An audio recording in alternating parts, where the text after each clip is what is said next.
In this tutorial, we'll pair the heating cooling box with the 6-zone connection box. To link it to the 6-zone connection box, press and hold the pairing button until the flashing green light turns solid green.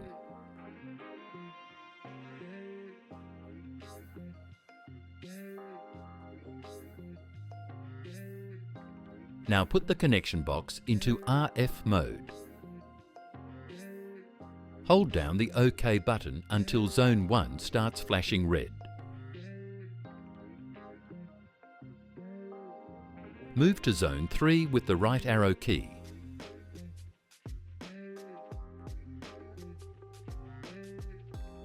Select it by pressing OK. The lights will flash green, then Zone 3 will flash red if the box is connected. Finally, press the left arrow key. The green light on the heating and cooling box will now turn red, indicating that the box is properly connected.